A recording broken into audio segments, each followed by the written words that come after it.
I want to talk about how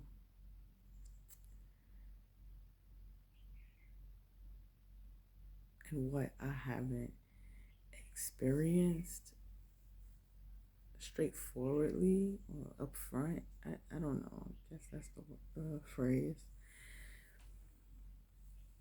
So, and y'all taking my ragamuffin.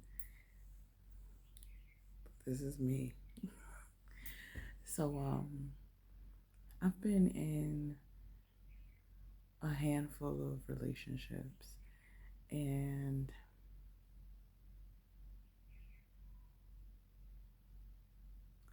I've never experienced upfront like those flashy red flags slash betrayals. I haven't dealt with infidelity. I'm not saying that it wasn't occurring. I'm pretty sure it was, but I just I don't know. I don't dig. I've never dug for anything because I know I'm gonna find whatever it is that I am looking for. Um, because I believe my intuition. If I think it's probably going on. So that's why I say it wasn't in my face, but I have thought about it. And usually, once I think about it, um, other things that are the red flag or flags, I address it. And here's what I'm getting to. So, because I haven't dealt with the flashy red flags, so to speak, when I speak my truths by asking a simple question or just being the kind individual that I am, I gotta be real. Um, just trying because people will stonewall you energetically, and it's just like, how are you today? Like, how have you really been? Because I sense, this wall. And I think some men, they are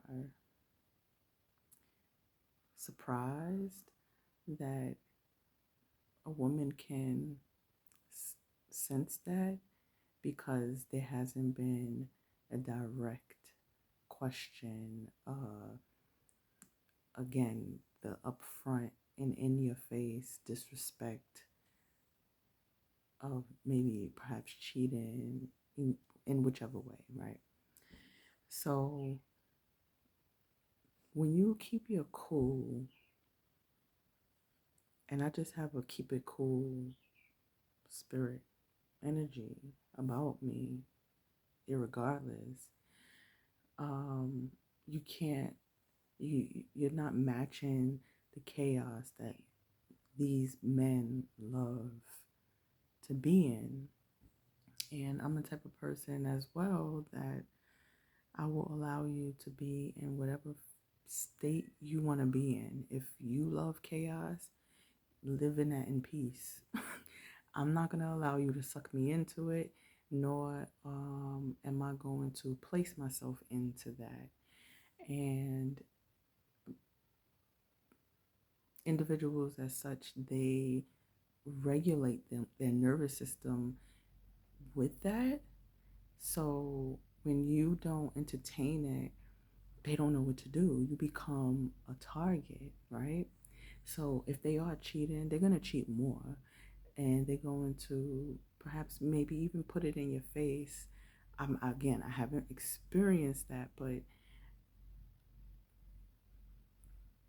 stories I've heard, I know that men have done these things to women who have just took a step back, so to speak, right?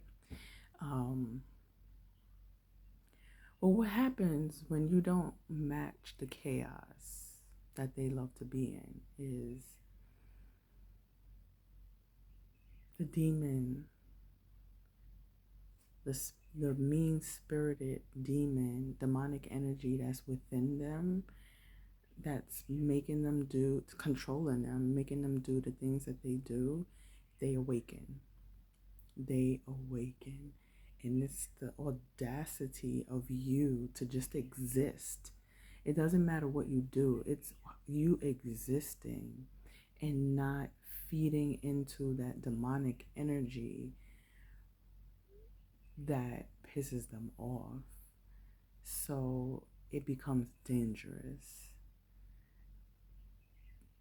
That's a demonic energy that is controlling a vessel. And the more peaceful you are, the more you don't want to become entangled into that chaos, the more enraged they'll become. And when you're controlled, you don't know what reaction can ensue because of the rage. That, like, I think when a lot of men, they like, I don't know what got into me. I don't know what happened. I think that's what they mean. You know, something else is controlling them. So, yeah. Um, Allow people to be in living chaos, but you don't have to entertain it. You don't have to indulge in it. You ain't got to say nothing. Just allow them to be in peace. Eventually, perhaps, they will detach themselves from that energy. I don't know. But yeah, that's what I've dealt with. I've been really like analyzing my handful of relationships that I've been in throughout my life, from my first real relationship when I was a teenager to now. And men have wanted to possess me in some way. Like, and with possession comes control, because I'm a free spirited woman. I've always been. And it just doesn't work. And so when I live life, I guess, and speak my truth, them demons, man, they arise from the dead, literally. But it has also allowed me to recognize the demonic attachment that I had in my past, which I didn't identify it as a demonic attachment until literally today.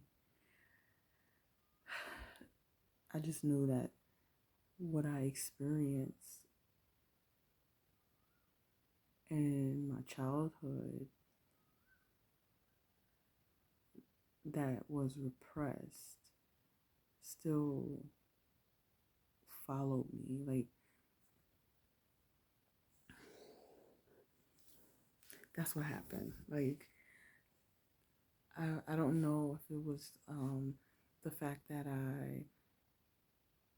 once I was abused, that demonic spirit attached itself to me.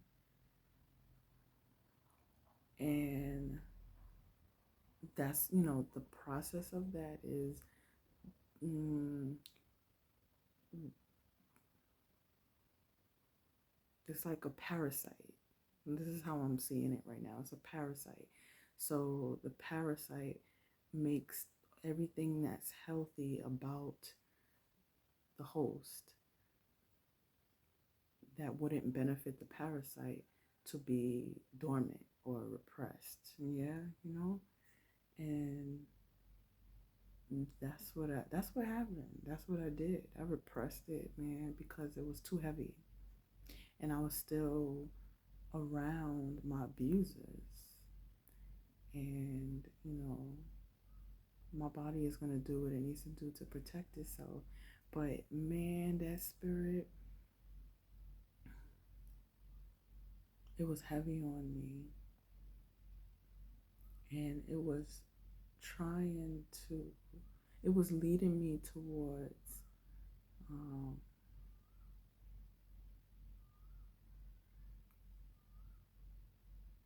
singlehood.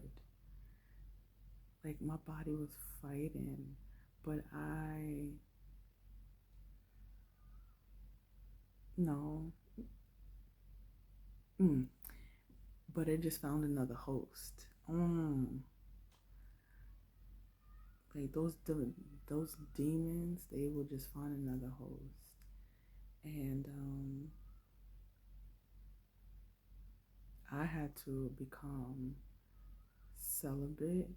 I had to finally say no and choose myself, even when it was completely unfamiliar, which is the situation that I'm in right now. It's so unfamiliar, but it feels good. What I'm experiencing is not easy, but the choice itself feels very good. Even every time I think about it, it's like, yeah, I did that. I finally did that, you know? And I think, no, I know that's why I'm in the situation that I'm in now. It's very unconventional, very weird, very um, intentional by the universe, my highest self, too, um, to make sure that I wake up every day and choose myself because I'm still in a triggering dynamic, but I choose myself every day. Just because something or people are familiar doesn't mean that you have to go back. And how odd is it that I'm unfamiliar, but I'm willing to make sure that I am familiar with self? Wow, I feel very lighter after expressing that. The sun has moved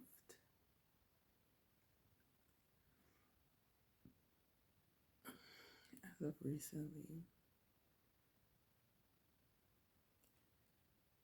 and it's higher in the sky these days.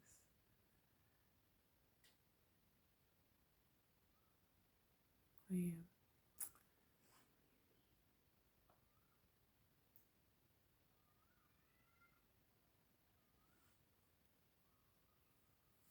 Thank you for listening.